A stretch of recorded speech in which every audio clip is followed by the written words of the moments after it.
Alright guys, so here we are with our supplies. We're getting ready to start on Nate's wand, my Nate dog. Here's my wand. And here's all the supplies that we're going to need to build this. So, just a quick run through on what we got here. It's actually a pretty big collection that we're going to use to build this wand because we want to build it pretty accurately. We got, to start off, a drill. Of course, I've got my multiple bits and everything like that to go with it. I also have this nice little drum sander kit right here. Just a little piece that fits in. You tighten up the bolt right there so that the sander piece comes on and off. Super easy to use. Slap it in there, and then you got a drum sander to go on. Got my heavy duty sander right here. This is gonna do some of the major work. This is gonna do some of the major shaping of the wand. I got a rasper to take out, you know, big chunks so that I can shape it a little bit better without. It kind of makes it a little easier to shape the corners and the nooks, the rises and stuff like that. I have my pocket knife, which I'm going to use to do a majority of the peeling of the actual wood. I have a candle and some twine, which I'm going to teach you guys how to make a type of twine that's going to look real nice and glossy. It makes it look really old. It's a really easy way to age this twine so that we're going to put it on the wand. It's also going to keep some of the little frays on the twine down so that when we glue it with our Gorilla Glue, this clear Gorilla Glue right here, it's going to be a lot easier, a lot nicer, a lot neater, and it's just going to look really great. We have our shears to cut down the major hunks and cut off these little pieces of the branch here that are just kind of sticking out left over. I got my unicorn hair tuft, which was not easy to come by. A little poker to put in the base of the... you can never have too many pokey things in your shop, so just random stuff to put in the bottom of it. I have a cutting tool right here just for more exact cuts for when I do the circle and the loop and everything. A tape measure, of course, and we're good to go. This wand mine's a little bit different. Mine was a little bit easier to make. It just had this great kind of grooves on the back end of it. It had a rounded bead. I didn't like the size of it, so I made it more to my liking, like I said earlier, and the curvature on it's pretty crazy cool. I really like the curvature on the actual wand itself. This one I'm building right now is going to be a little bit more intricate. It's a Ravenclaw wand. Not as intricate as my wife's Ravenclaw wand, which is going to be very interesting because there's going to be a lot of carving on that one. There's going to be a lot of hand carving. But this one does have a bigger base, and then it gets thinner, and then it thickens up to a ringlet, and then the ringlet drops the wand size down, and the wand kind of has a straight go until it kicks up and out. It doesn't really kick down, it just kicks up and out. So, interesting. It's also got a bend on the back end, which is why I picked this piece, because it's got a bend on the back end right here, which kind of matches it when you hold it up just right, which is another thing. You got to find that right angle that you're going to use to do this with. But enough talk. Let's get started, man. Let's do some of this. So, let's start off by cutting these edges like this. We cut the wood pieces off pretty quickly. That's super easy. Now this big chunk I'm not going to worry about because I need to measure my wand, but I want to get the curvature of the base end right first. And it's not super curved, it's just enough. So I want to cut right here, if I can. Now, let's see what that measurement leaves us with. Oh yeah, they'll leave us just at 12, and we'll have to fine it up the edge over there. That's not bad. We can...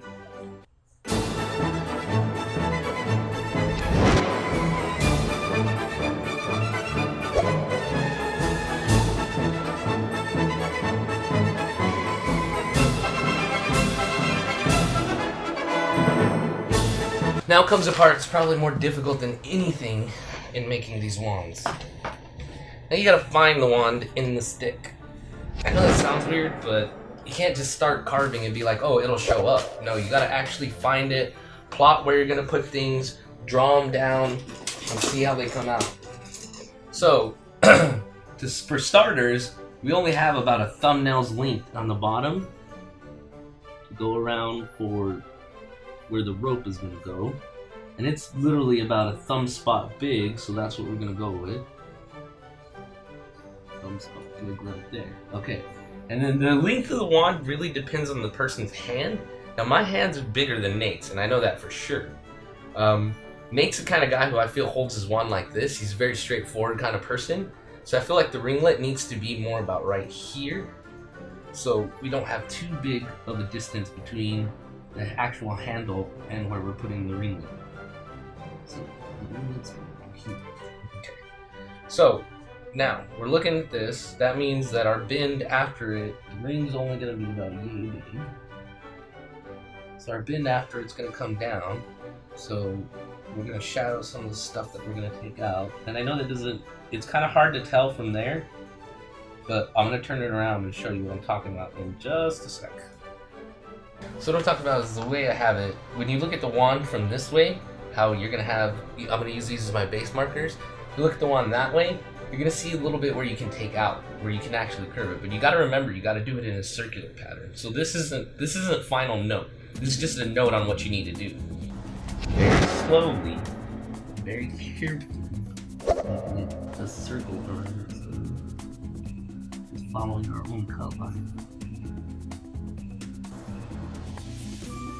This side's done up real nice.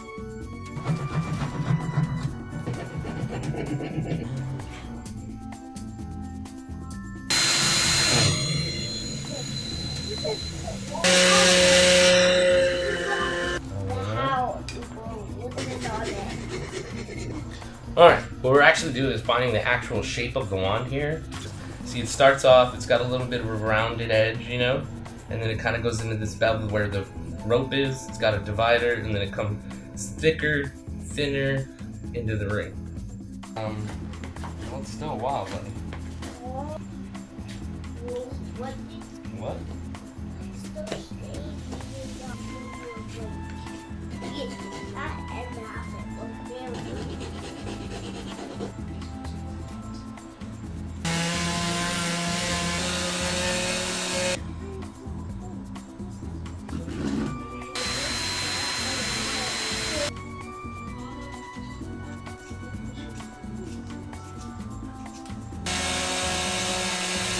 Okay, so what I'm doing now is I'm going to use a bronze Sharpie to color my ring so it'll really pop whenever I paint it over.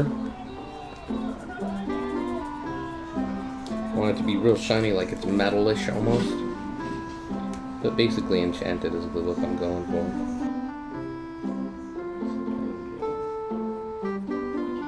The sunlight, then we'll come back and we'll add on our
See, that's what I told you.